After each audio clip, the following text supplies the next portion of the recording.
اے خدا بحق علی رضا رضائے علی کے واسطے باتوفیل آل جعفری سید اولیاء کے واسطے۔ دوستو یہ چینل اصحاب الجناح ریسرچ چینل ہے۔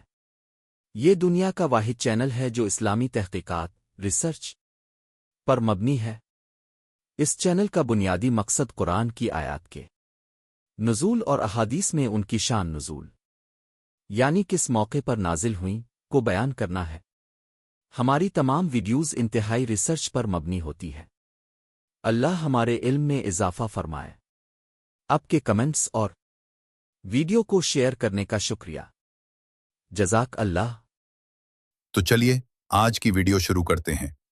اعوذ باللہ من الشیطان الرجیم۔ بسم اللہ الرحمن الرحیم۔ وكذلك جعلناكم أمة وسطا لتكونوا شهداء على الناس ويكون الرسول عليكم شهيدا وما جعلنا القبلة التي كنت عليها إلا لنعلم من يتبع الرسول ممن ينقلب على عقبيه وإن كانت لكبيرة إلا على الذين هدى الله وما كان الله ليضيع إيمانكم إن الله بالناس لرؤوف رحيم۔ اور اسی طرح ہم نے تمہیں بہترین امت معتدل امت بنایا تاکہ تم لوگوں پر گواہ ہو اور یہ رسول صلی اللہ علیہ وآلہ وسلم تم پر گواہ ہو۔ اور اے محبوب اب جس قبلہ پر تھے اسے ہم نے صرف اس لیے مقرر کیا تھا تاکہ دیکھیں کہ کون رسول صلی اللہ علیہ وآلہ وسلم کی پیروی کرتا ہے اور کون الٹے پاؤ پھر جاتا ہے، اور بے شک یہ تبدیلی بھاری ہے مگر ان پر جنہیں اللہ نے ہدایت فرمائی، اور اللہ ایسا نہیں کہ تمہارا ایمان ضائع کر دے، بے شک اللہ لوگوں پر بہت مہربان رحم فرمانے والا ہے۔ شأن نزول۔ اس آیت کے نازل ہونے کے اہم اسباب درج ذیل ہیں۔ جب اللہ تعالیٰ نے مسلمانوں کو بیت المقدس سے ہٹا کر خانہ کعبہ کی طرف رخ کرنے کا حکم دیا تو یہ بہت بڑا آزمائشی مرحلہ تھا۔ مشرکین، یہودی اور منافقین اس پر اعتراضات کرنے لگے۔ یہ آیت اس لیے نازل ہوئی تاکہ واضح کیا جائے کہ قبلہ کی تبدیلی دراصل یہ دیکھنے کے لیے تھی کہ کون سچا فرمانبردار ہے اور کون رسول صلی اللہ علیہ وسلم کے حکم سے روگردانی کرتا ہے۔ جس طرح اللہ نے مسلمانوں کے لیے بہترین قبلہ خانہ کعبہ چنا، اسی طرح اس امت کو تمام امتوں کے درمیان عدل اور اعتدال والا بنایا، امتن وسط، تاکہ وہ روز قیامت دیگر امتوں کے بارے میں گواہی دے سکے۔ جب قبلہ تبدیل ہوا تو صحابہ کرام کو فکر ہوئی کہ جو لوگ بیت المقدس کی طرف رخ کر کے نمازیں پڑھتے ہوئے انتقال کر گئے ان کی نمازوں کا کیا بنے گا۔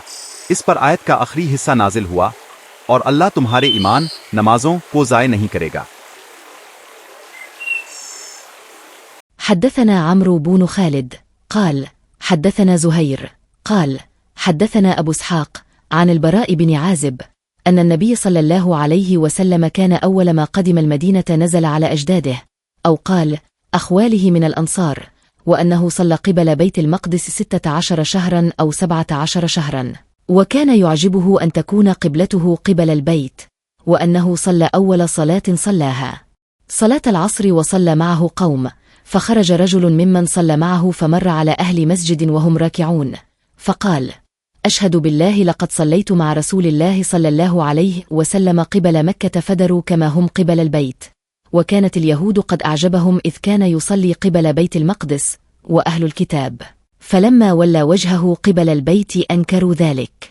قال زهير حدثنا أبو إسحاق عن البراء في حديثه هذا أنه مات على القبلة قبل أن تحول رجال وقتلوا فلم ندر ما نقول فيهم، فأنزل الله تعالى وما كان الله ليضيع إيمانكم سورة البقرة آية 143 البخاری 40۔